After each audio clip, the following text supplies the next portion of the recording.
Here's the tool room section over at Twin City Gear for the auction.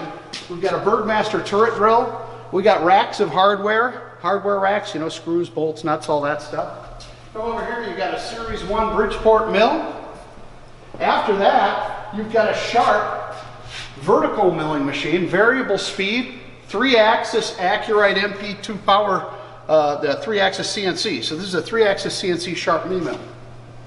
After that is a 2-axis Acu-Rite on another Sharp knee mill. There's a Milwaukee Crane Trekker horizontal. There's all sorts of tooling and accessories, and we'll show you that room later.